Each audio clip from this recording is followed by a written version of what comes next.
Eh bien, bonjour à tous. Donc, je vais vous parler d'un sujet, je pense, très intéressant, aussi vraiment d'actualité. On voit beaucoup euh, de, de projets autour de cette question d'inférence causale dans le monde, hein. En France, bien sûr, mais en Europe, mais aussi dans d'autres continents, hein. Là, je suis en Chine en ce moment, donc j'ai reçu hier un article chinois où ils font de l'inférence causale, par exemple, avec des méthodes du type de celles que je vous ai présentées aujourd'hui. Euh, donc là aussi, il y a beaucoup de gens qui se posent des questions et donc je pense que le réseau, là, notre réseau est un bon endroit d'échange autour de ces méthodes et des applications qu'on peut faire. Parce que vous allez voir, les applications qu'on peut faire permettent en fait de répondre à des questions assez classiques, donc du type quel est l'effet d'un traitement sur une variable de réponse.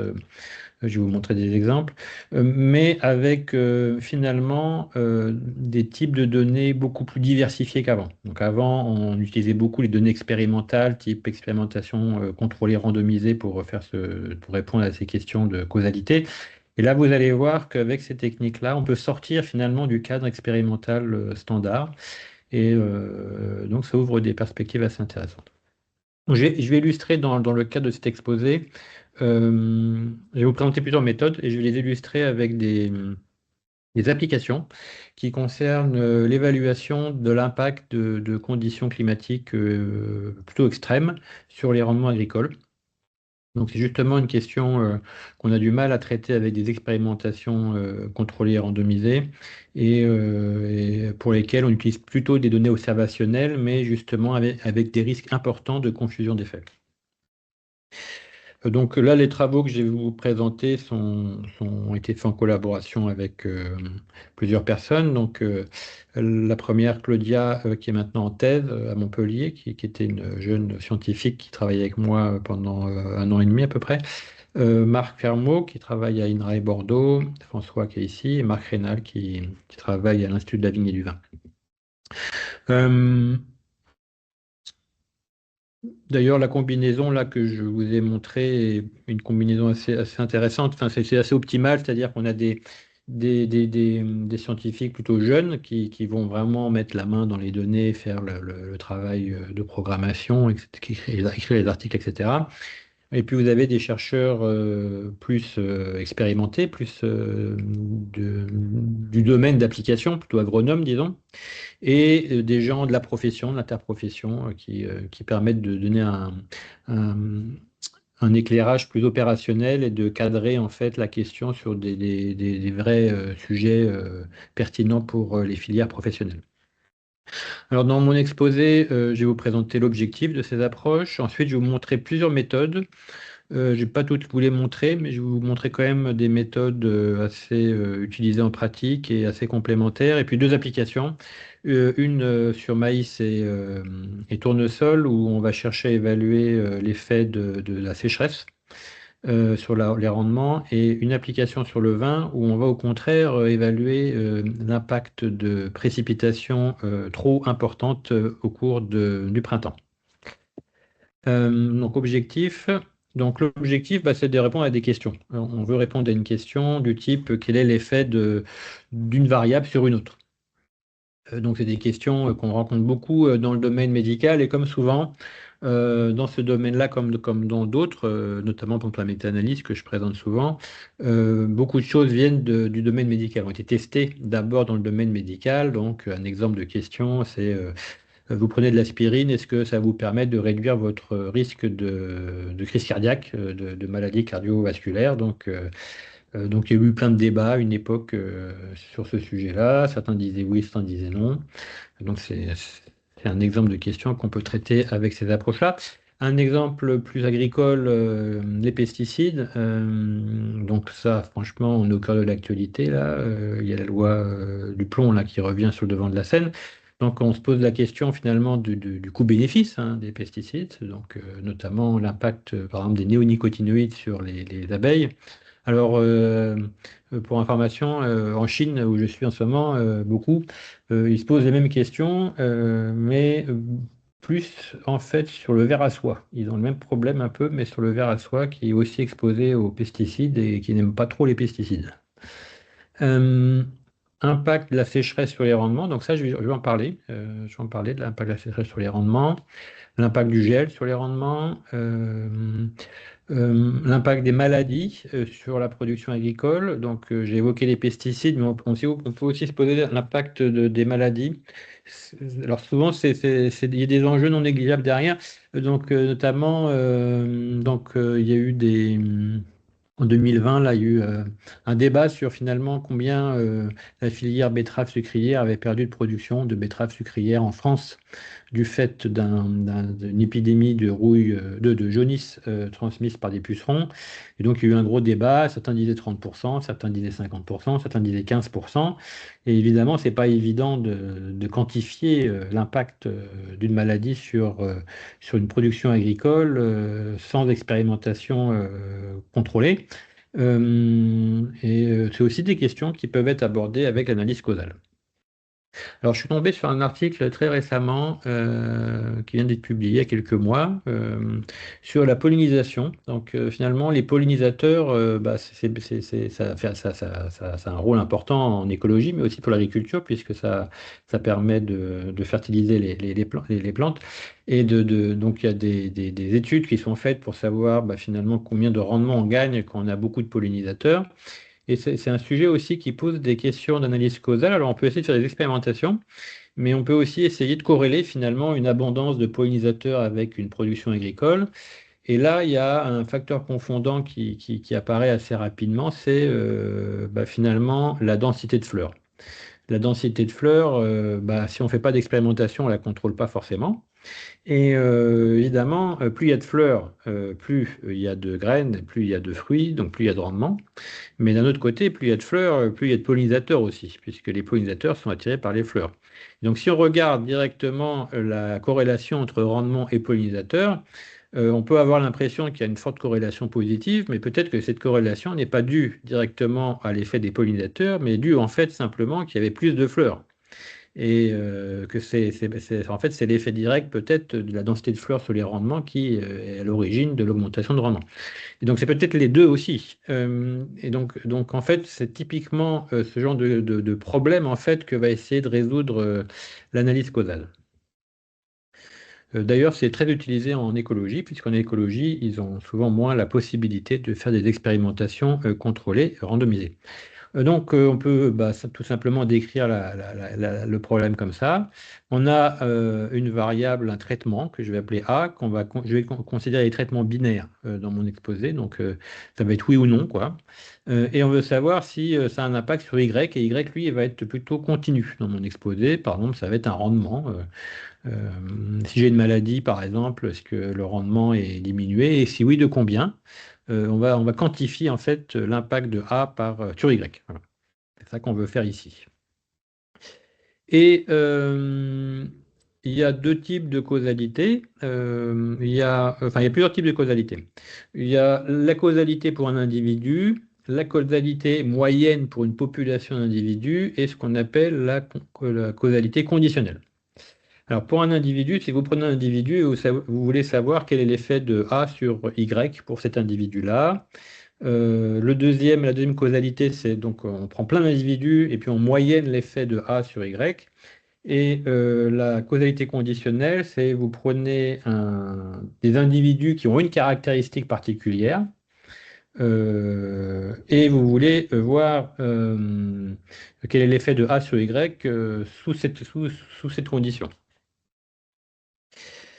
Alors, je vais formaliser un peu plus le problème.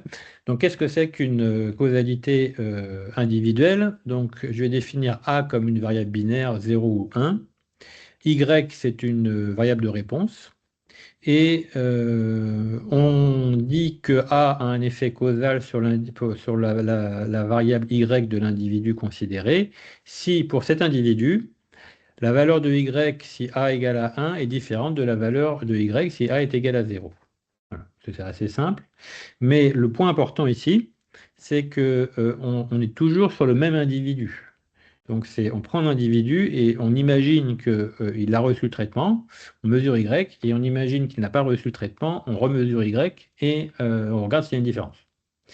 Évidemment, le problème, c'est que généralement, c'est impossible de prendre un individu et de mesurer Y à la fois s'il reçoit le traitement ou pas, parce que s'il l'a reçu, c'est trop tard, il l'a reçu, donc on ne peut pas savoir ce qu'aurait été Y s'il ne l'a pas reçu.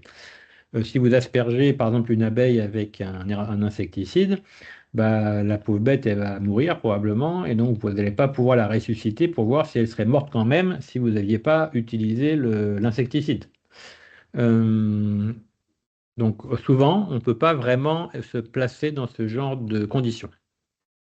Voilà, donc ça c'est un exemple typique où il est très difficile, voire impossible, de pouvoir réaliser vraiment ces deux mesures et vérifier si oui ou non il y a un effet causal.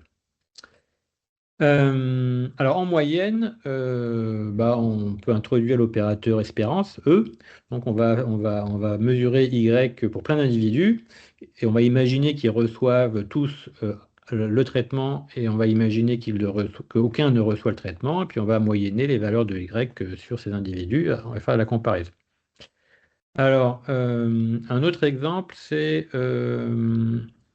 un exemple sur la sécheresse. Donc là, AA, c'est est-ce que j'ai eu ou pas une sécheresse? Y, ça va être un rendement d'une culture. Par exemple, je prends un champ de blé quelque part en France ou en Belgique ou en Suisse en 2023. Et puis, je veux savoir si, dans les conditions de 2023, est-ce que le rendement pour cette parcelle est différent s'il y a une sécheresse ou pas.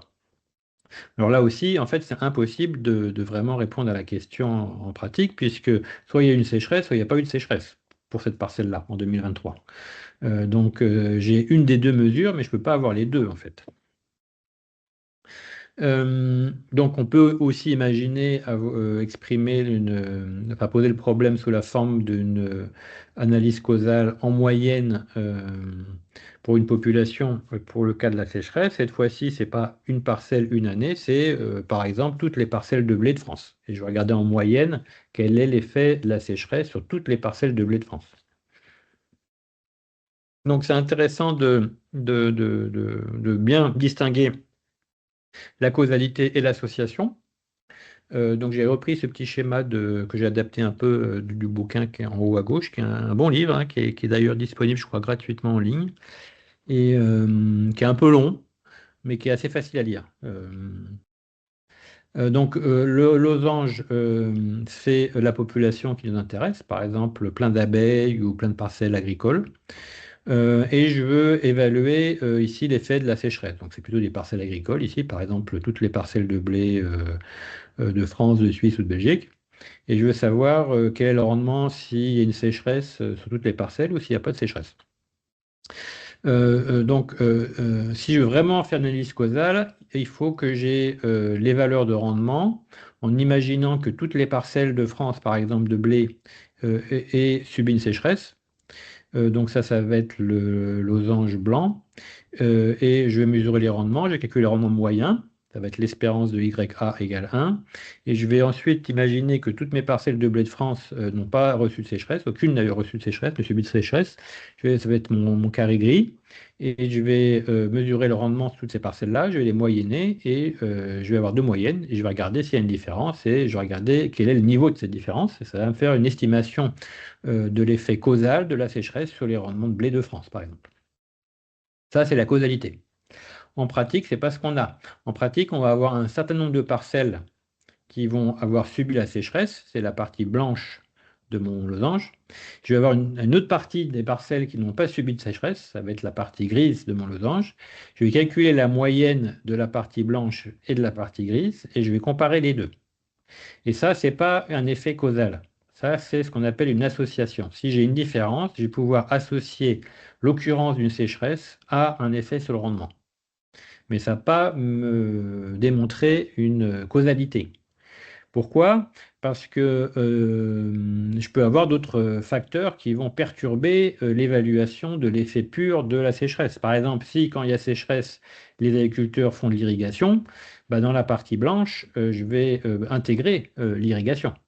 Et donc, en comparant les rendements de la blanche et de la grise, je ne vais pas avoir l'effet pur de la sécheresse, mais j'aurai un effet de sécheresse mélangé avec d'autres facteurs. Peut-être aussi que les parcelles françaises qui ont de la sécheresse, elles sont basées peut-être plus dans le sud de la France, où les rendements potentiels sont plus bas. Et donc à ce moment-là, je n'évalue pas que l'effet de la sécheresse, mais l'effet de la sécheresse mélangé avec un potentiel de rendement plus bas. Là aussi, il y a une confusion d'effets. Alors, dans l'analyse causale, c'est important de distinguer deux problèmes. Et donc là, dans mon exposé, je m'intéresse à un seul des deux problèmes. C'est celui que je préfère, c'est pour ça que je me focalise dessus. C'est aussi celui que je trouve le plus intéressant en pratique. Mais l'autre a aussi son charme, hein. Donc là, moi, je vous parle aujourd'hui de l'inférence causale. Mais il y a un autre type d'analyse causale qu'on appelle la causal discovery. Alors, je ne sais pas comment bien le traduire en français, mais c'est la découverte de relations causales, disons. Donc, la causal discovery, c'est on veut déterminer, identifier des relations entre des variables avec des données observées. Alors, ça se matérialise souvent par un réseau. Vous avez plein de variables.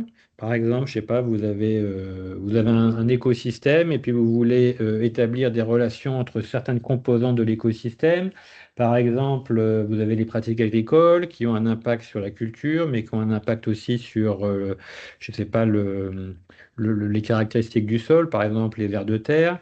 S'il y a plus ou moins de vers de terre, peut-être que ça va avoir aussi un impact sur les rendements. Euh, les pratiques ont aussi un impact sur l'occurrence de maladies de ravageurs qui vont eux aussi avoir un impact sur les rendements.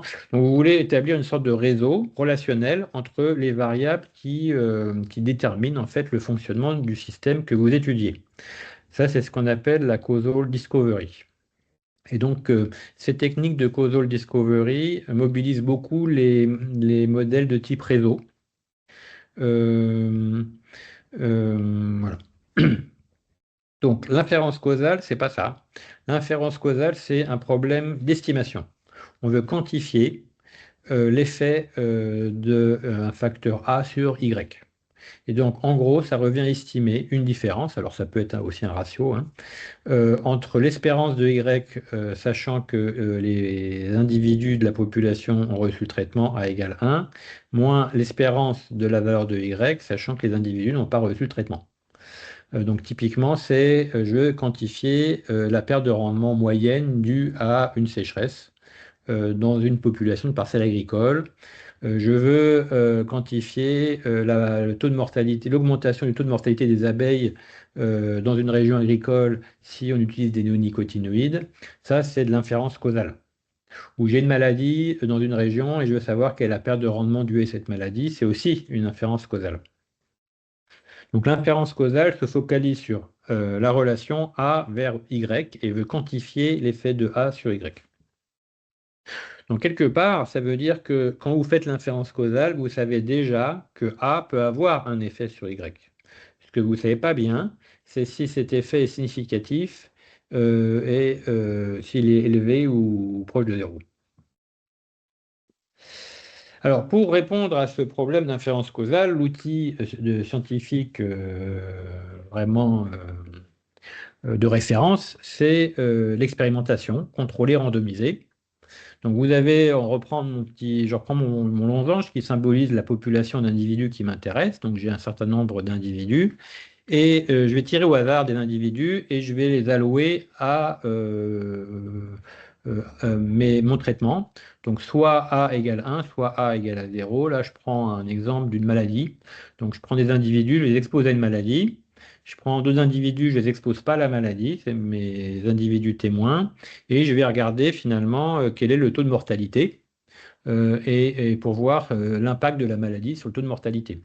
Donc ça, c'est contrôlé parce que j'ai un témoin qui ne reçoit pas le traitement, et c'est randomisé parce que j'alloue de manière aléatoire des individus de ma population au contrôle et au traitement. Et ça, on peut démontrer mathématiquement que si je fais la différence des valeurs de Y entre le contrôle et le traitement, j'ai une estimation sans biais de la quantité qui m'intéresse ici, qui est en bas à droite. C'est pour ça qu'on fait des expérimentations contrôlées randomisées, c'est pour avoir une estimation sans biais de cette quantité-là. Donc l'origine est assez ancienne, hein, on peut remonter à 1910, Karl Pearson, qui a testé l'effet d'un traitement contre alors c'était pas le choléra, enfin je crois que c'était le choléra, non c'était pas le choléra, enfin c'était la fièvre entérique, enfin bon, c'est une maladie tropicale qui était qui posait beaucoup de problèmes, notamment aux militaires anglais qu'on envoyait dans les colonies anglaises, comme l'Inde par exemple. Donc, il a pris des gens, il les a inoculés, il a regardé si ils avaient moins la maladie que les gens qui n'avaient pas été inoculés. Ça ressemble à une expérimentation contrôlée randomisée. C'est contrôlé, mais c'est pas randomisé parce que les volontaires, ils sont volontaires. On ne les tire pas au hasard, en fait. Non seulement ils sont volontaires, mais en plus, ils savent qu'ils ont reçu un truc, qu'ils ont reçu un médicament. Donc potentiellement, il y a une confusion des faits, parce que notamment les volontaires, en fait, c'est des gens, enfin souvent, qui prennent des précautions, ils prennent plus de précautions souvent, enfin, ça les intéresse ils prennent des précautions pour être moins malades. Par exemple, ils prennent des mesures d'hygiène du type, ils se lavent plus souvent les mains que les autres. Et donc peut-être que finalement, quand on fait la différence d'incidence de la maladie dans les deux groupes, on ne mesure pas seulement l'effet de l'inoculation, mais on mesure aussi finalement la différence de comportement entre les deux groupes. Un autre exemple intéressant à l'origine de ces expérimentations, c'est la caféine. Donc à une époque, on se disait, tiens, on va filer plein de caféine aux ouvriers, comme ça, ils bosseront plus. Ils seront plus efficaces, ils tourneront les boulons plus rapidement. C'était à l'époque où on faisait lancer les systèmes de travail à la chaîne. Euh, Finalement, la personne qui a formalisé vraiment l'expérimentation contrôlée randomisée, c'est Fischer. Donc maintenant, c'est vraiment la référence. On l'a beaucoup utilisé pour tester différents traitements plus ou moins farfelus contre le Covid-19 et plus ou moins efficaces. Certains se sont avérés efficaces, d'autres non. Euh, voilà. Donc ça semble super. On se dit, tiens, je veux tester l'effet de A sur Y. Paf, je vais répondre à la question en faisant une expérimentation contrôlée randomisée. Mais ça ne marche pas toujours bien. Il y a des problèmes de puissance statistique, il y a des problèmes d'hétérogénéité. Et puis il y a des problèmes qu'en pratique, des fois, on ne peut pas la faire. On peut pas la faire. Alors, pour résoudre le problème du manque de puissance, bon, on peut combiner plusieurs expérimentations. C'est ce qu'on appelle la méta-analyse. Je n'aurai pas le temps de vous en parler.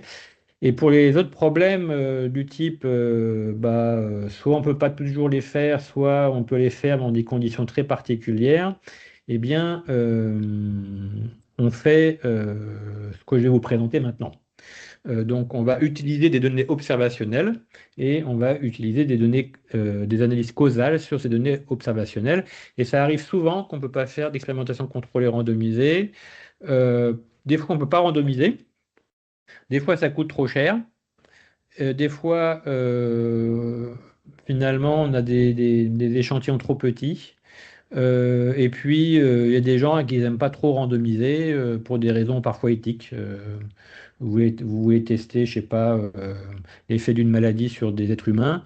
C'est un peu délicat de randomiser l'exposition d'êtres humains à quelque chose de nocif, quoi. Même si certains pays le font, hein. Donc en fait, pour ces différentes raisons, on a beaucoup de cas où on n'a pas d'expérimentation contrôlée randomisée. Et à ce moment-là, on fait de la donnée observationnelle, donc on utilise des données observationnelles et on tombe sur ce problème-là, qui est assez simple à comprendre. J'ai quatre individus fictifs. J'en ai deux qui vont être exposés au traitement, A égale 1, et d'autres qui vont ne pas être exposés, A égale à 0. Euh, j'ai mesuré Y sur les quatre individus. Le premier on a mesuré 1 sur le premier, 0 sur le deuxième, 1 sur le troisième, 0 sur le quatrième. Et le problème, c'est que je ne peux pas vraiment appliquer l'analyse causale que j'ai présentée tout à l'heure Pourquoi? Parce que l'individu 1, lui, il a reçu le traitement. Donc, ce que j'ai observé, c'est Y indice 1, mais je n'ai pas observé Y égale à 0. Je ne sais pas ce que j'aurais pu obtenir sur l'individu 1 s'il n'avait pas reçu le traitement. Donc, il me manque Y0. L'individu 2, lui, il a aussi reçu le traitement, donc j'ai aussi Y indice 1, mais je n'ai pas non plus, il me manque également Y indice 0. Et pour les deux autres les deux derniers individus, eh bien, bah, je connais Y indice 0, mais je ne connais pas Y indice 1. Donc, vous voyez, en fait, le problème d'analyse causale, c'est un problème de données manquantes. Et c'est très fréquent d'avoir l'analyse causale. Alors, on peut en avoir dans le domaine médical, hein. Par exemple, quand on se posait la question de l'intérêt de ce médicament qui avait été proposé par Didier Raoult à Marseille, là, l'hydroxychloroquine pour traiter le Covid-19. Au début, on n'avait pas beaucoup d'expérimentations contrôlées randomisées, donc on avait par contre des données observationnelles. À Marseille, ils distribuaient plein d'hydroxychloroquine. À Paris, on ne distribuait pas. Et puis, on pouvait regarder s'il y avait des différences d'incidence du Covid-19. Et donc, on avait pas mal d'études non randomisées. En agriculture, on a plein de cas où on n'a que des données observationnelles. Là, c'est un réseau de fermes. Je crois que c'est le réseau DEFI d'ailleurs, où on a mesuré des rendements de blé et dans différentes années, vous voyez. Là, on peut s'intéresser à différentes choses, notamment à l'effet de la sécheresse, mais ça, c'est pas basé sur des expérimentations contrôlées randomisées. On va avoir des parcelles qui auront subi une sécheresse et d'autres qui n'en ont pas subi. Et, euh, et donc, on risque d'avoir des confusions d'effets. Alors, je vais formaliser un peu plus cet exemple de sécheresse. Donc là, j'imagine que j'ai 8 parcelles, c'est les plots là. Chaque ligne, c'est une parcelle. Il y en a un certain nombre qui ont subi de la sécheresse. Ici, il y en a deux, les parcelles 4 et 7. Donc, la troisième colonne, c'est les valeurs Y indice 1. Donc, c'est des valeurs qu'on aurait pu avoir si on avait pu avoir appliqué une sécheresse sur toutes les parcelles. La quatrième colonne, c'est les rendements fictifs Y0. C'est les rendements que j'aurais pu obtenir si j'ai pas eu de sécheresse. Et la dernière colonne, c'est ce que j'observe vraiment. Pourquoi? Parce que les trois premières parcelles n'ont pas reçu de sécheresse, donc j'observe les valeurs rouges. La quatrième parcelle, elle a reçu une sécheresse, donc j'observe le 6 ici. Les parcelles 4 et 5 n'ont pas reçu de sécheresse, donc j'observe 7 et 5. La septième a eu une sécheresse, donc j'observe un 6 également. Et la huitième n'a pas eu de sécheresse, donc j'observe le 7. Donc vous voyez, je n'observe à chaque fois qu'une des deux colonnes. Je n'observe jamais les deux. Alors comment faire l'analyse causale avec des données observationnelles? Eh bien, donc, il y a différentes personnes qui ont formalisé plusieurs méthodes pour faire ça. Donc, il est souvent utile de représenter le problème comme ça. Vous avez un petit réseau. Donc Y, c'est ma réponse, A, c'est mon traitement, et j'ai des facteurs confondants. Les facteurs confondants, je vais les appeler L. Je peux en avoir un, deux, trois, je peux en avoir plein. Alors, qu'est-ce que c'est qu'un facteur confondant ici? Un facteur confondant, c'est un facteur qui a un effet à la fois sur A et sur Y. Donc, selon la valeur de L, je vais avoir plus ou moins de chances d'avoir A égale à 0 ou A égale à 1, et je vais avoir aussi un effet de L sur Y, soit il va l'augmenter, soit il va le diminuer. Un exemple, sécheresse. Donc A, c'est la sécheresse. Y, c'est mon rendement. Et L, ça va être l'impact de température élevée. Ça va être pic de température. Est-ce que j'ai eu un pic de température? Alors évidemment, souvent, en Europe en tout cas, quand on a un pic de température, souvent il y a plus de chances d'avoir une sécheresse. Parce que les deux sont souvent liés. Souvent l'été, quand on a de la sécheresse, pas toujours, hein, mais c'est souvent le cas. Euh, et le pic de température va avoir aussi un effet direct sur le rendement, indépendamment du déficit hydrique. Donc là, c'est typiquement un cas de confusion d'effets. Autre effet, excès d'eau. Donc si A, c'est l'excès d'eau, bah, souvent quand il y a un excès d'eau, c'est qu'il y a beaucoup de nuages. Et donc vous pouvez aussi avoir une confusion d'effets entre les nuages qui vont réduire le rayonnement et un excès d'eau qui va poser lui des problèmes plutôt au niveau racinaire. Les maladies. Donc si A, c'est ma maladie, Là, pour le coup, c'est l'excès d'eau qui devient éventuellement un facteur confondant, parce que souvent, si c'est des maladies fongiques, elles se développent quand il y a des fortes précipitations. La forte précipitation peut avoir un effet sur le rendement, mais aussi sur la probabilité qu'il y ait des maladies fongiques. Voici une liste de méthodes qui a été proposée pour essayer de résoudre ce problème. Donc, je vais vous les présenter une à une rapidement. Alors, elles se distinguent sur les techniques de modélisation utilisées. Toutes ces méthodes-là utilisent des modèles statistiques. Les méthodes 1, 2 et 4 utilisent ce qu'on appelle un score de propension. C'est un modèle qui calcule la probabilité d'avoir A égale 1 en fonction des variables confondantes L. Donc, c'est un modèle qui relie A à L. La méthode 3 et 4, c'est des méthodes qui mobilisent des modèles qui calculent Y en fonction à la fois de A et de L. Et donc, ce que ça veut dire, c'est que la dernière méthode, Double Robust Inference, utilise les deux modèles, parce que, en fait, vous voyez, j'ai la flèche qui apparaît dans les deux cas. Alors, ces méthodes-là, pourquoi on les utilise? Parce qu'on a montré que sous certaines conditions, elles permettaient d'obtenir une estimation sans biais de ce qu'on veut estimer ici, et ce, sans expérimentation contrôlée randomisée. C'est ça qui est fort, c'est qu'elles nous permettent d'estimer correctement ce qu'on veut estimer, mais sans expérimentation contrôlée randomisée. Alors malgré tout, il y a un certain nombre d'hypothèses sous-jacentes que je n'ai pas le temps de vous présenter en détail. Alors, la première technique, c'est ce qu'on appelle inverse probability weighting. Comme son nom l'indique, ça repose sur un modèle probabiliste qui est le score de propension. Donc là, c'est des techniques qui vont calculer la moyenne de Y indice A en divisant la valeur de Y par la probabilité d'avoir obtenu le A, sachant les variables confondantes. Donc, ce que ça veut dire, c'est que pour les A égale 1, c'est-à-dire les individus qui ont reçu le traitement, on va calculer la probabilité que l'individu ait effectivement reçu le traitement, sachant ses caractéristiques, L. Et si la probabilité est forte, bah, finalement, il va peser moins dans le calcul de moyenne que si sa probabilité est faible. C'est une technique de redressement d'échantillons. Les individus qui avaient très très peu de chances d'avoir le traitement, compte tenu de leurs caractéristiques, vont avoir un poids beaucoup plus fort dans le calcul de la moyenne que les individus qui avaient une probabilité très forte d'avoir reçu le traitement. Donc si je prends l'exemple de la sécheresse, donc Y c'est mon individu, c'est mon rendement, I c'est l'indice de ma parcelle, donc j'ai petit n parcelle. Donc Y indice I c'est le rendement de ma parcelle I. Je multiplie ce petit Y indice I par une variable indicatrice que j'appelle I, qui est égale à 1 si effectivement la parcelle I a subi une sécheresse, à 0 sinon. Et je divise ce rendement par la probabilité que la parcelle I ait effectivement eu une sécheresse compte tenu de ses caractéristiques.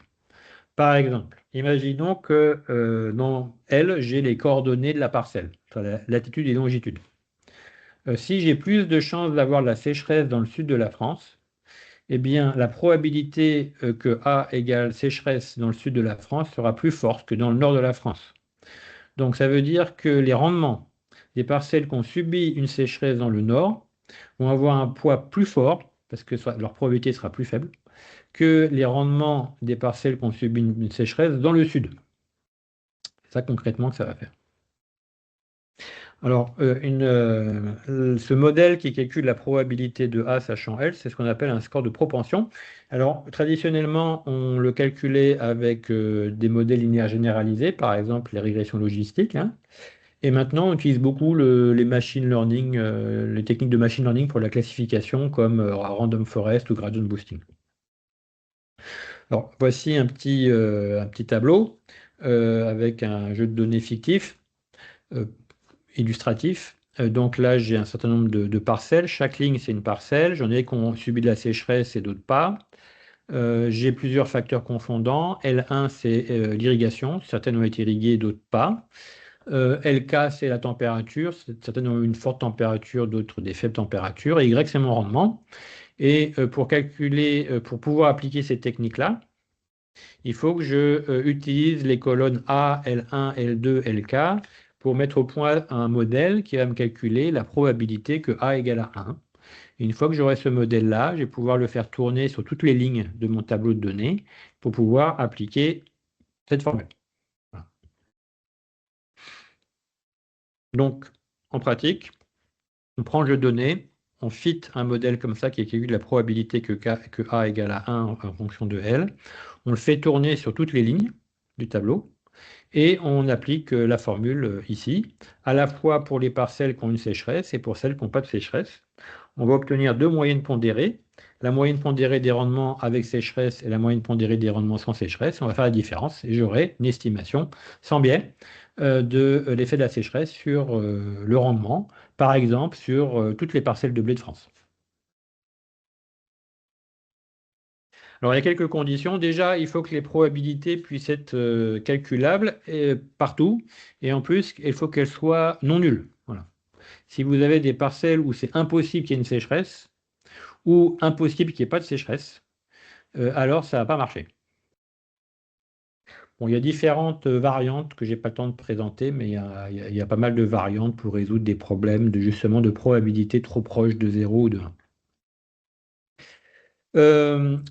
Une autre technique qui s'apparente à celle-ci, c'est ce qu'on appelle le matching, qui est très populaire en écologie et qui consiste à associer des individus qui ont reçu le traitement ou pas, donc des individus qui ont subi la sécheresse, des individus qui n'ont pas subi la sécheresse. On va les associer, on va faire des paires en fonction de leur probabilité. Donc on utilise le même modèle, le score de propension que je viens de vous présenter. On le calcule sur toutes les parcelles, comme tout à l'heure. Mais cette fois-ci, au lieu de faire des moyennes pondérées directement, on va faire des paires. Et on va faire une différence de moyenne brute, sans pondération, à partir des paires qu'on aura constituées, paires de parcelles ou d'individus ayant des probabilités similaires. C'est assez intuitif, hein. L'idée, c'est d'avoir en fait des paires d'individus qui ont les mêmes probabilités de subir le traitement d'intérêt. Et ensuite, on fait juste une moyenne standard, comme on fait d'habitude, et puis on peut calculer l'intervalle de confiance en faisant du rééchantillonnage. La question qui se pose avec cette technique-là, c'est comment on calcule la distance entre les probabilités et à partir de quand on considère que les probabilités sont assez proches pour faire les paires. Et donc là, il y a plein de variantes de la technique et il y a un peu de subjectivité derrière. La troisième méthode, c'est la standardisation. Donc là, l'idée, c'est de se baser sur la formule, l'espérance totale. Donc, on décompose l'espérance totale en espérance conditionnelle en tenant compte des facteurs confondants. Par exemple, irrigation, pas irrigation. Pour faire ça, on va construire un autre modèle qui va non pas calculer la probabilité de sécheresse, mais qui va calculer le rendement en fonction du facteur qui nous intéresse, ici la sécheresse, et de toutes les variables confondantes, par exemple l'irrigation, la température, etc. Donc on peut faire un modèle de régression, par exemple, qui va calculer le rendement en fonction de la sécheresse, de la température, du type de sol, la localisation, des pratiques d'irrigation. Et puis, on peut aussi utiliser du machine learning, c'est ce que les gens font de plus en plus, hein. Ils ont un peu laissé tomber la régression linéaire pour faire ce genre de calcul. Donc, la première étape, c'est de développer ce modèle. La deuxième étape, c'est de faire tourner le modèle deux fois.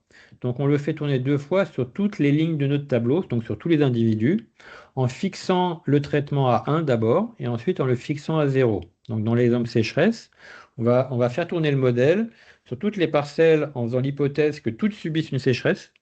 Donc, si on a 200 parcelles dans notre jeu de données, on fait tourner 200 fois le modèle en faisant l'hypothèse qu'il y a toujours la sécheresse.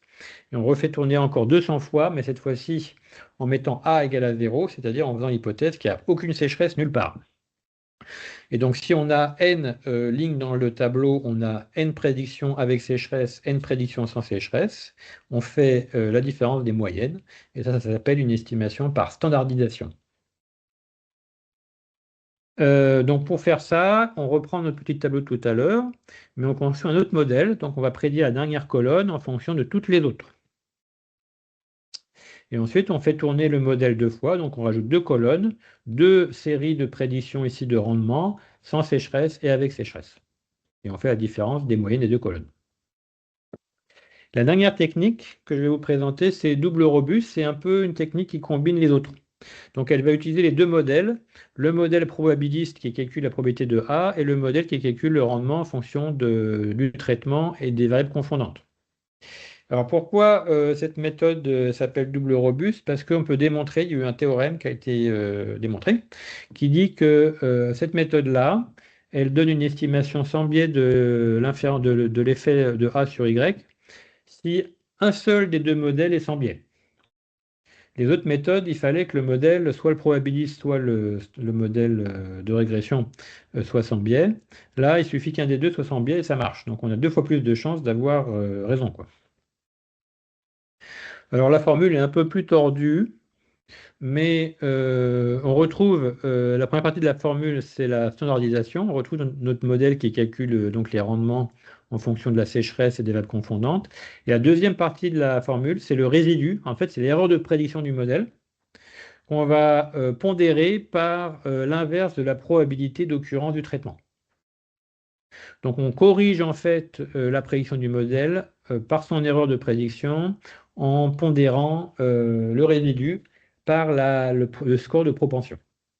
Donc on fait ça en supposant que tous les individus subissent une sécheresse. Et ensuite, on refait ça en faisant l'hypothèse qu'aucun ne subit la sécheresse. On calcule les deux moyennes et on fait la différence. Donc là, on a besoin de deux modèles. C'est le principe de la méthode. Alors, ce n'est pas forcément des modèles très compliqués à mettre en place, donc ce n'est pas forcément beaucoup plus de travail, mais ça vous assure des propriétés mathématiques assez intéressantes. Alors, une application, donc une application en France avec des données de rendement. Alors, c'est des données statistiques officielles de rendement fournies par Agrest, qui est le bureau de statistiques agricoles français, qui fournit des séries chronologiques de rendement sur tous les départements de France. Donc là, ce n'est pas du tout des expérimentations, hein. Donc certains départements vont avoir subi de la sécheresse, d'autres pas. Certains vont avoir subi des événements froids, d'autres pas. Et on veut estimer l'effet de ces deux événements, sécheresse et vague de froid, sur les rendements de maïs et de tournesol et voir s'il y a une des deux espèces qui est plus résiliente que l'autre. Et donc, on a pris en compte plusieurs covariables qui peuvent être des facteurs confondants potentiels. Par exemple, le nombre de jours, alors, le nombre de jours avec des températures minimales inférieures à zéro, ça va être la variable qui va nous permettre de distinguer, d'identifier les vagues de froid. Ensuite, on a un nombre de jours avec des températures supérieures à 30 degrés. Ça, c'est des pics de température. On a une variable liée aux précipitations, rayonnement, à l'évapotranspiration potentielle, aux températures max et min. Et on définit nos deux variables binaires que j'avais appelées A avant. Une va s'appeler DE, c'est est-ce qu'il y a une sécheresse ou pas. Et donc là, on dit qu'il y a une sécheresse ici si les précipitations en juillet sont inférieures au percentile 20% des précipitations historiques. Et la vague de froid, elle est définie en avril. Si le nombre de jours en avril avec une température inférieure à zéro est supérieur au percentile 80% du département. Donc les premières variables en haut, c'est les variables confondantes et les deux dernières, c'est les traitements. Alors là, on voit déjà, juste en décrivant les données, qu'il y a effectivement un effet potentiel sur les rendements. Ça, c'est les box-plots des rendements sur tous les départements de France et toutes les années considérées, avec et sans sécheresse et vagues de froid. Donc, le A, c'est le maïs, le B, c'est le tournesol. En haut, vous avez pas de pas de sécheresse, et en bas, vous avez pas de vague de froid, vague de froid. Vous voyez, quand il y a une sécheresse ou une vague de froid, les rendements semblent plus faibles. Mais là, justement, On ne prend pas en compte les confusions d'effets potentiels. Voilà. D'ailleurs, on peut voir qu'il y a des confusions d'effets potentiels. Par exemple, si vous prenez l'évapotranspiration potentielle en juillet, vous voyez qu'elle est beaucoup plus forte quand il y a une sécheresse que quand il n'y en a pas. De même, quand vous prenez le nombre de jours où il y a une température supérieure à 30 degrés en juillet, vous voyez que quand il y a une sécheresse, il y a beaucoup plus de chances d'avoir un pic de température que quand il n'y en a pas. Or, la température peut avoir un effet sur le rendement indépendamment de la sécheresse. D'où une confusion d'effets potentielle. Donc, on a appliqué un peu toutes ces techniques, hein. Donc, pour ça, on a mis en place des modèles qui prédisent le rendement en fonction de la variable qui nous intéresse, plus les variables confondantes. Donc, on a fait un modèle linéaire, c'est le modèle le graphique A, des modèles de gradient boosting, donc de machine learning, c'est le B. Donc là, il n'y a pas de grosse différence entre les deux. Le linéaire est même un peu meilleur. Là, c'est par validation croisée, hein, l'évaluation. Et ça, c'est l'autre modèle, celui qui prédit l'occurrence de la sécheresse. On a aussi un modèle qui prédit l'occurrence de la vague de froid. Donc, c'est un modèle de classification. Et donc là aussi, on a fait un modèle linéaire généralisé, c'est le graphique A, et un modèle gradient boosting de classification, c'est le graphique B. Et là, si on regarde les AUC, on voit que le modèle linéaire généralisé est un peu meilleur que le gradient boosting. Ce n'est pas toujours le cas, ça dépend des situations. Là, vous avez le résultat des différentes techniques d'analyse causale pour évaluer la sécheresse pour le maïs et le tournesol. Alors, chaque point, c'est une méthode d'estimation. Le premier point en haut, que j'ai appelé naive méthode, c'est l'estimation de l'effet de la sécheresse en faisant juste la différence des rendements bruts, sans prendre en compte les facteurs confondants. Donc, si on prend la moyenne du box-plot bleu et du box-plot jaune, et on fait la différence. Ça, c'est ce que j'ai appelé naïf. Donc, on obtient une estimation de 20% de perte pour le maïs et de, mettons, 15% de perte pour le tournesol. Toutes les autres méthodes, c'est des méthodes d'inférence causale. Donc, IPW, c'est Inverse Probability Weighting. SDZ, c'est Standardization. DR, c'est Double Robust. Match, c'est Matching. Et vous avez LM et GBM, c'est pour Linear Model et Gradient Boosting Model. Alors, et SEA, c'est une autre méthode que je n'ai pas présentée. Ce qu'on voit, c'est que quand on prend la méthode naïve, on a une estimation plus forte de la perte de rendement que les autres. Si on prend les méthodes d'inverse probability weighting, on voit que l'estimation est beaucoup plus basse. Vous voyez, l'estimation, elle est pour le maïs autour de 10% et pour le tournesol, elle est proche de 0. Et ce qu'on voit aussi, c'est que l'intervalle de confiance est très large. En fait, c'est une méthode qui est très instable. L'inverse probability weighting, c'est un des problèmes de cette méthode. Si on prend le double robust, on voit qu'on a des estimations autour de 10%, assez proches de la méthode de standardisation, et des intervalles de confiance beaucoup plus petits, donc on a une beaucoup plus forte stabilité. Alors on a fait des simulations pour évaluer un peu toutes ces méthodes. Donc on a généré des données virtuelles pour voir laquelle marchait le mieux. Donc là, vous avez un résumé des performances de toutes ces simulations. Donc la vraie valeur dans ces simulations, c'était moins 12,16% de perte de rendement. Donc ça, c'était le vrai effet de la sécheresse dans le modèle qu'on a choisi pour simuler les données, hein. Donc c'est l'avantage des simulations, c'est qu'on connaît la vérité. Le boxplot décrit la variabilité des estimations à travers les échantillons qu'on a générés. Là, on a généré 200 échantillons. Et les chiffres en haut, c'est le root mean square error des estimations. Donc plus c'est petit, mieux c'est. Donc si c'était 0, on estimerait parfaitement la valeur. Mais vous voyez, le gagnant, c'est le vert, là, c'est standardization, suivi de près par double robust. Et il n'y a pas vraiment de bénéfice à utiliser ici les méthodes de machine learning.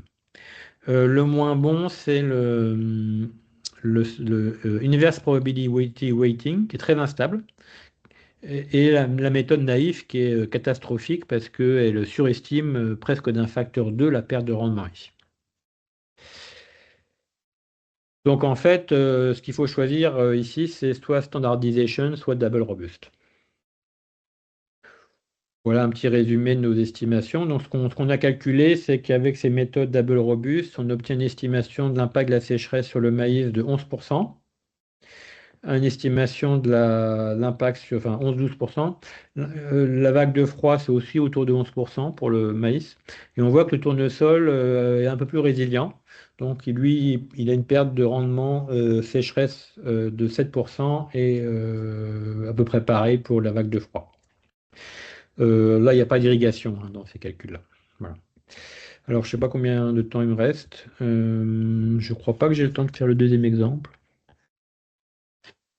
Ouais, tu peux peut-être encore prendre quand même 5 ou 10 minutes, ouais, je D'accord, pense. encore un peu de temps. Ouais, Ok. ouais, c'est Donc, bon. je pars rapidement du deuxième exemple. Là, c'était un peu différent la question. On voulait étudier l'effet des fortes précipitations de printemps sur une maladie qui s'appelle le mildiou, qui impacte la vigne.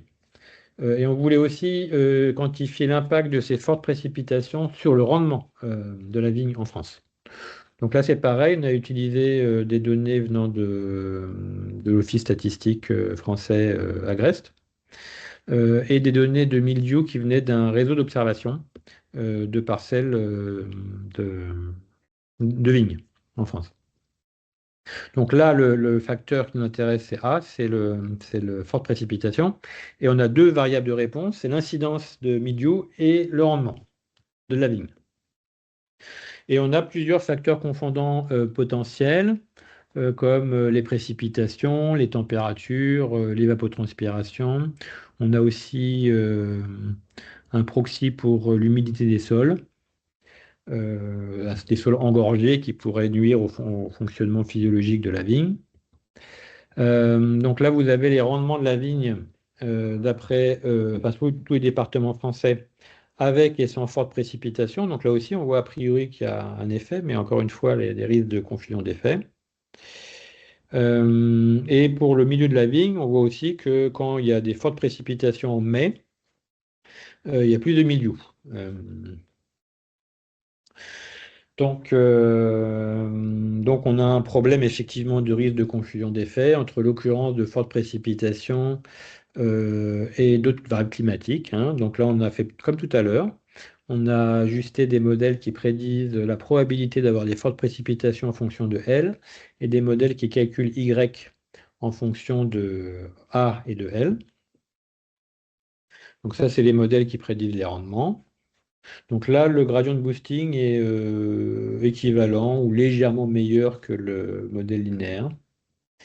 Et pour la prédiction des fortes précipitations, là, c'est le modèle linéaire généralisé qui est un peu meilleur que le gradient de boosting. Alors là, c'est les pertes de rendement de la vigne dues aux fortes précipitations. Et on voit en mai, vous voyez ici, effectivement, on a des pertes de rendement assez substantielles quand il y a des fortes précipitations en avril-mai. On a des pertes de rendement qui peuvent atteindre presque 10%. Pour le mildiou, quand il y a des fortes précipitations en mai, on voit qu'il y a aussi un pic, une augmentation de la sévérité du mildiou de 3%. Voilà, donc ça c'était le deuxième exemple. Et donc en conclusion, donc si on peut faire des expérimentations contrôlées randomisées, c'est ça qu'il faut faire.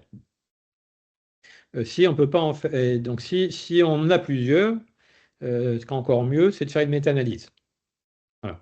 Donc ça, il faut quand même que ça reste l'approche standard, quoi. Quand on peut faire l'expérimentation contrôlée randomisée, il faut la faire. Quand on a la chance d'en avoir plusieurs, on peut faire de la méta-analyse. C'est sans biais, ça a une grosse puissance statistique, c'est top. Néanmoins, parfois, on ne peut pas en faire. Ou on en fait, mais dans des conditions qui sont assez éloignées de la réalité. Et donc là, c'est là où l'analyse causale est intéressante.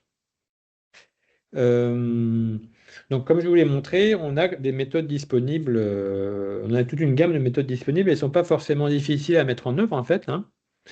Mais elles restent quand même utilisées de manière relativement anecdotique. Mais je suis en train de démarrer, disons. On commence à avoir des papiers qui apparaissent, des articles scientifiques, mais c'est quand même pas la norme, quoi. Là, récemment, je suis tombé sur un papier produit par des collègues chinois. Ils ont fait quelque chose d'intéressant. Ils voulaient étudier l'impact de l'augmentation du carbone du sol, de la teneur en matière organique du sol, sur la variabilité des rendements. Ils se posaient la question, est-ce que les rendements sont moins variables sur les parcelles qui ont une forte teneur en matière organique que sur celles où il y a une faible teneur en matière organique? Donc ça, c'est un exemple où on n'a pas forcément beaucoup de données expérimentales. D'autant plus que, vu qu'il s'intéressait à la variabilité, il fallait des expérimentations de longue durée pour pouvoir calculer un indice de stabilité interannuel. Le problème de ces méthodes, c'est qu'on remplace l'expérimentation contrôlée randomisée par de la modélisation, soit par un modèle, soit par deux modèles selon la méthode. Et donc ça pose la question du choix du modèle. Et c'est ça le coût. C'est le coût de ne pas faire d'expérimentation contrôlée randomisée. C'est qu'on est obligé de faire des hypothèses de modèles. Et alors, bien sûr, on peut en faire plein et faire un choix sur des critères objectifs, mais c'est toujours délicat de choisir un modèle. Il peut y avoir un manque de robustesse du résultat au choix de modèle. Donc, si on peut le faire, c'est bien de regarder, comme on l'a vu dans les exemples, qu'est-ce que ça change de faire, par exemple, du modèle linéaire ou du gradient boosting. Alors là, je vous ai mis quelques références. Certains sont des tutoriels, donc plutôt des références pour comprendre comment ces méthodes fonctionnent. D'autres sont des cas d'études de cas. Euh, voilà. Et je crois que c'est ma dernière diapo. Voilà. Je vais on peut discuter si vous le souhaitez maintenant. Merci David. Oui, on peut prendre quelques minutes de discussion. On fera une petite pause après avant de reprendre avec l'exposé de Romain et de François. Là. Bah voilà. Si vous avez des questions, n'hésitez pas à prendre la parole.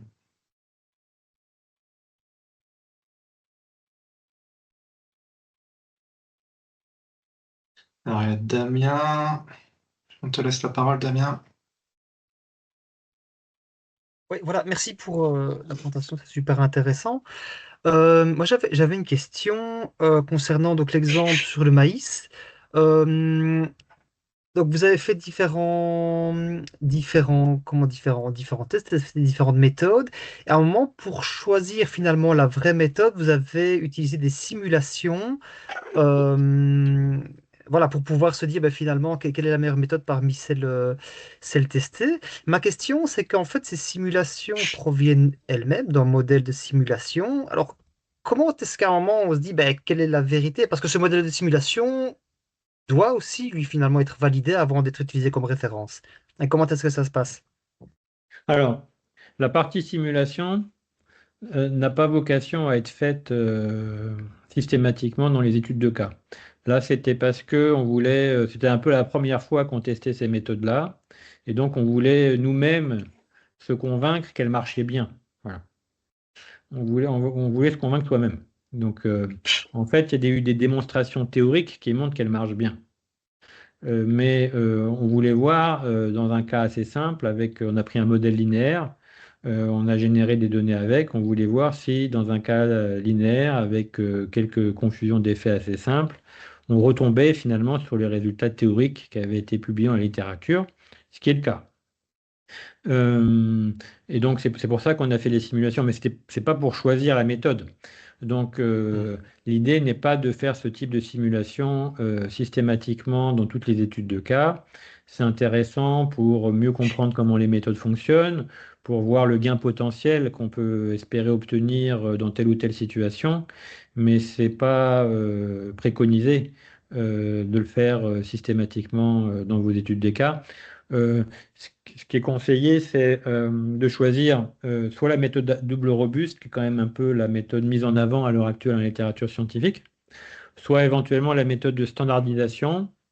Les méthodes de probabilité, d'inverse probability weighting, leur problème, c'est leur instabilité, comme on l'a vu d'ailleurs dans la simulation, mais aussi par la taille des intervalles de confiance, tout bêtement.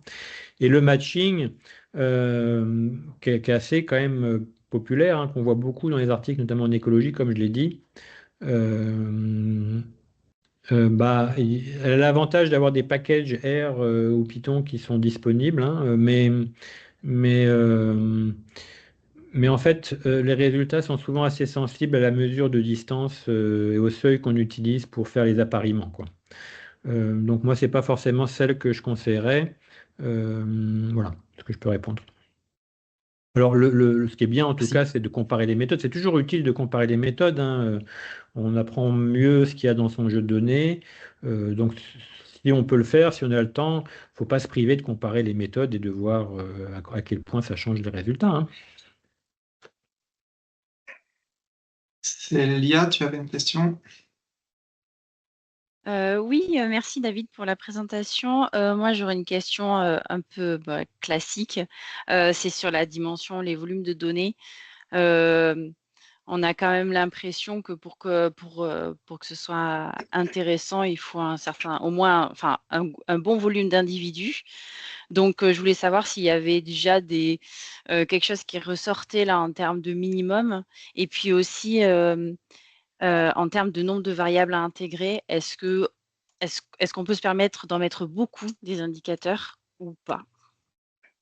Alors, il n'y a pas de différence par rapport aux méthodes, enfin, à n'importe quelle analyse statistique. C'est vraiment les mêmes problèmes, quoi.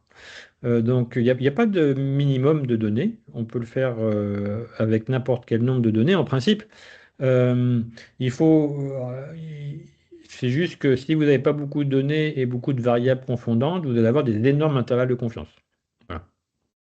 Et donc, finalement, le résultat va être, bah, on ne peut pas conclure. Mais ça, vous allez le voir à la limite, donc c'est pas forcément très grave. Vous pouvez tenter le coup et puis voir si vous avez un intervalle de confiance qui vous permette de conclure ou pas.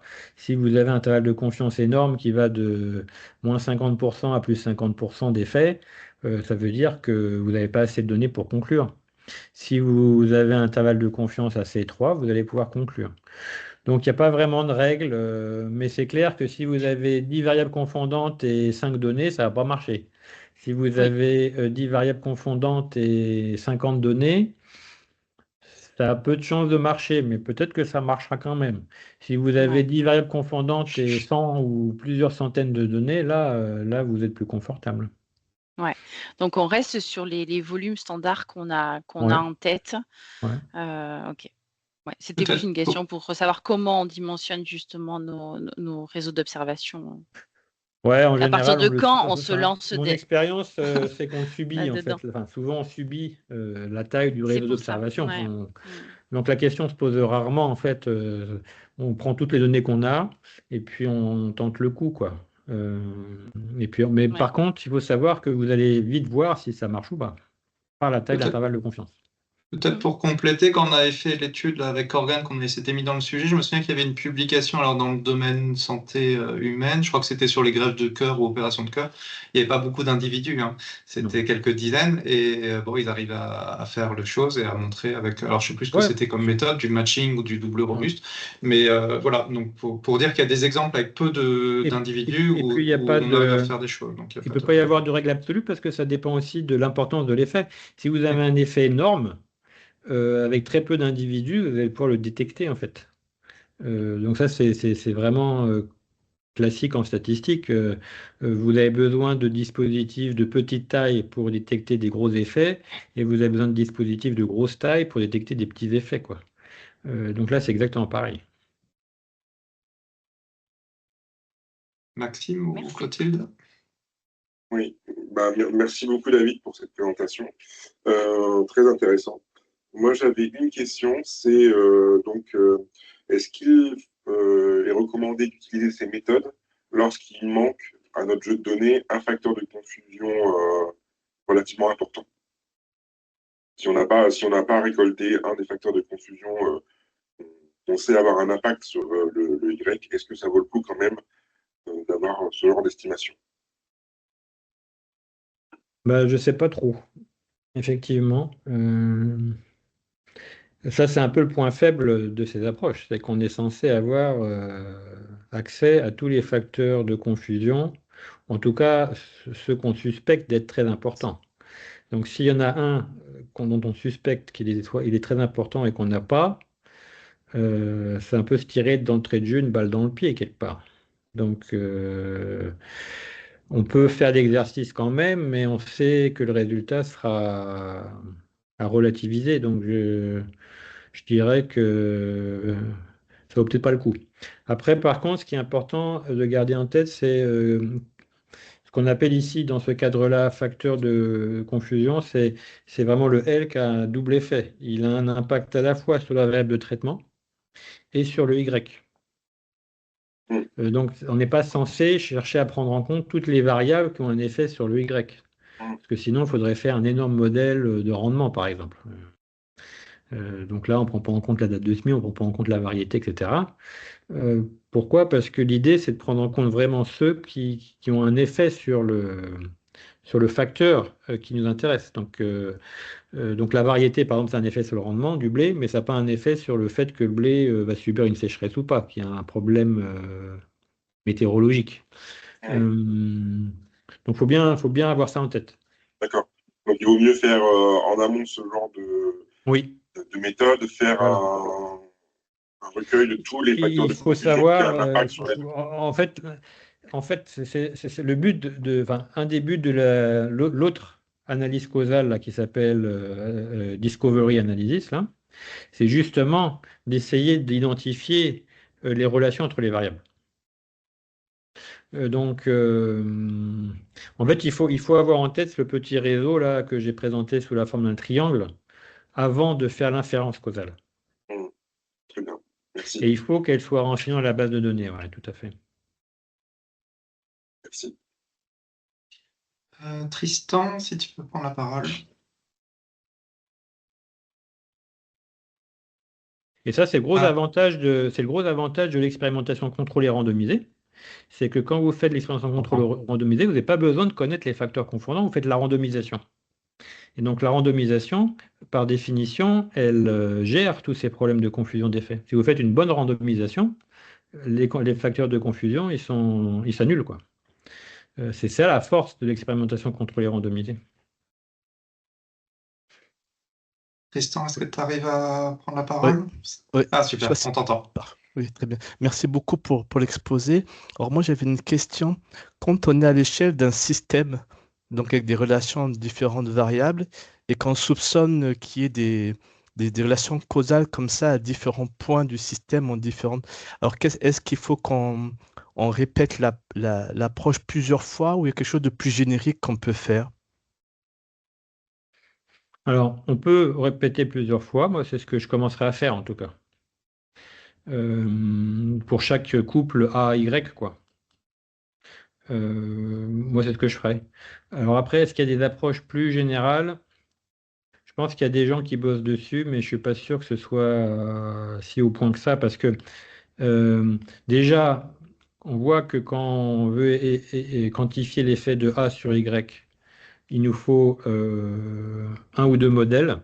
Donc, il y a déjà un travail de modélisation assez sophistiqué à faire. Et si on veut pouvoir le faire à l'échelle de plein de variables, ça veut dire faire un gros modèle qui est capable de tenir compte des relations entre toutes ces variables. Donc ça veut dire faire un modèle encore plus complexe. Donc là, on rentre dans la modélisation de type réseau. Donc il y a des modèles pour faire des réseaux comme ça assez complexes. Mais c'est à mon avis beaucoup plus difficile de faire correctement un modèle de réseau avec plein de variables que de modéliser juste la relation entre trois variables A, L et Y, quoi. Donc, euh, donc je dirais oui, c'est possible, mais c'est beaucoup plus difficile. Et de toute façon, commencer par une analyse des paires sera utile ensuite pour construire le réseau. Merci. C'est ce qu'on appelle, comment ils appellent ça, les modèles, les modèles SEM, je crois que ça s'appelle, qui justement construisent un réseau quantifiant les relations entre toutes les variables. Et en fait, ça veut dire qu'il y a une sélection de modèles sur chaque paire de variables, avec des choix plus ou moins robustes à chaque fois. Donc oui, c'est possible.